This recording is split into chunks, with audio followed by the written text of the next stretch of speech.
मानसिक रूप से प्रताड़ित होना पड़ रहा है। शिक्षकों की बहाली में लेट लतीफी होती है और नीतीश सरकार जानबूझकर शिक्षा को बर्बाद करने के लिए ऐसा खेल खेल रही है। उसको नीतीश सरकार बंद करे। नमस्कार दोस्तों, मैं दिलीप कुमार। दोस्तों, बिहार में शिक्षक बहाली की दोषपूर्ण प्रक्रिया के कारण शिक्षकों की बहाली में तो लेट लतीफी हो ही रही है, इसके साथ ही शिक्षक अभ्यर्थियों को दिन रात मानसिक रूप से प्रताड़ित होना पड़ रहा है, बार बार आंदोलन करना पड़ रहा है और बार बार उन्हें पुलिस की लाठियां खानी पड़ रही है। नीतीश सरकार जानबूझकर शिक्षकों की बहाली में इस तरह का खेल खेल रही है और ये दोषपूर्ण प्रक्रिया, नियोजन वाली जो प्रक्रिया है वो अपना रही है। आखिर बीपीएससी के माध्यम से बिहार में अधिकारियों की बहाली होती है, बीएसएससी के माध्यम से कर्मचारियों की बहाली होती है या अन्य पदों के लिए जो बहालियां होती है उसमें इस तरह की प्रक्रिया नहीं अपनाई जाती है, लेकिन शिक्षकों की बहाली में ये नियोजन वाली दोषपूर्ण प्रक्रिया क्यों अपनाई जाती है?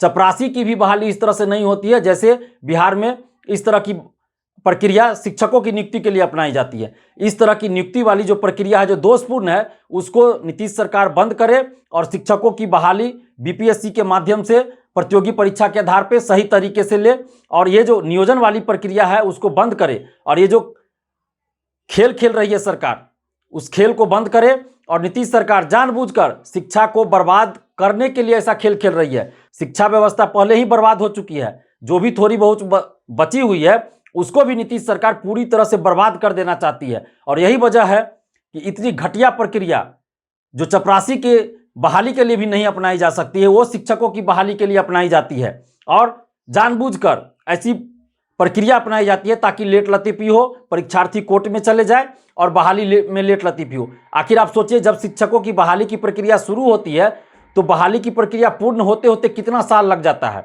इसके बावजूद भी जितने सीटों पे वैकेंसी आती है वो सीटें नहीं भरती है, क्योंकि इनकी प्रक्रिया ही गलत है।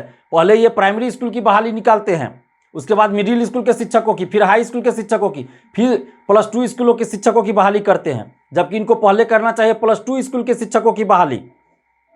लेकिन ये उल्टी प्रक्रिया करते हैं और प्लस जो दोषपूर्ण प्रक्रिया है इनकी, नियोजन की प्रक्रिया, उसके चलते शिक्षकों की बहाली में लेट लतीफी होती है और इस तरह से बार बार शिक्षक अभ्यर्थियों को सड़क पे उतर के आंदोलन करना पड़ता है। आज फिर सड़क पे पटना में शिक्षक अभ्यर्थी, एसटीईटी अभ्यर्थी आंदोलन कर रहे थे और उन पे पुलिस ने लाठियां चलाई हैं।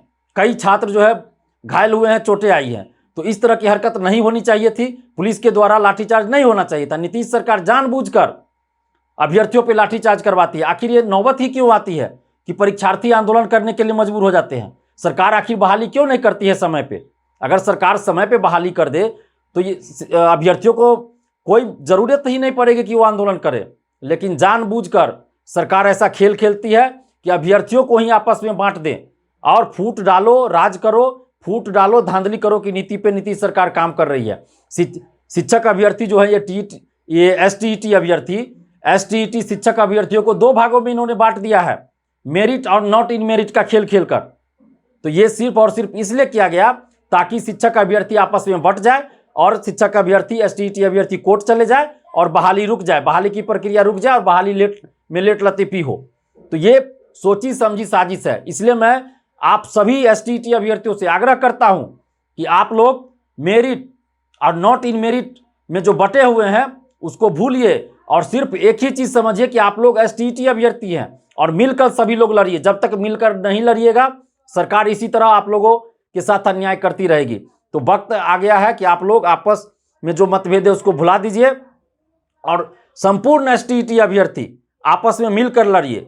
और नीतीश सरकार से भी हम आग्रह कर रहे हैं कि इस तरह से आप छात्रों पर लाठीचार्ज करना बंद कीजिए, अन्यथा परिणाम अब बहुत गंभीर परिणाम भुगतना पड़ेगा आपको, क्योंकि अब हम लोग चुप बैठने वाले नहीं हैं। और 2 मार्च से हम लोग हस्ताक्षर अभियान चला रहे हैं और हर जिला में आंदोलन शुरू कर रहे हैं। उसमें शिक्षक अभ्यर्थियों का भी मुद्दा शामिल है, दरोगा बहाली, सिपाही बहाली, अमीन बहाली, लाइब्रेरियन, सभी से संबंधित मुद्दे शामिल हैं। और अभी जिन भी अभ्यर्थियों को पुलिस कार्रवाई कर रही है उन सभी अभ्यर्थियों को, एसटीईटी अभ्यर्थियों को तुरंत अविलंब थाने से छोड़ दे। सचिवालय थाने में रखा गया उन लोगों को, 100 से ज़्यादा अभ्यर्थी हैं।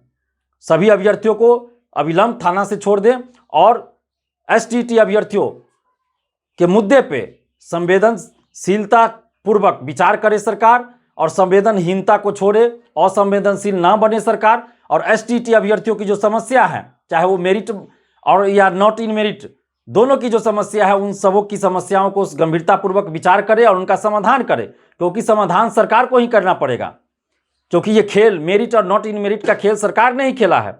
अगर बिहार में 4 लाख से ज़्यादा शिक्षकों के पद खाली हैं, अगर सरकार एक साथ 4 लाख वैकेंसी निकाल दे तो ये तो इतने तो एसटीईटी अभ्यर्थी भी नहीं है, टीईटी अभ्यर्थी भी नहीं है, तो सभी की नौकरी पक्की हो जाएगी और सीट भी खाली रह जाएगा।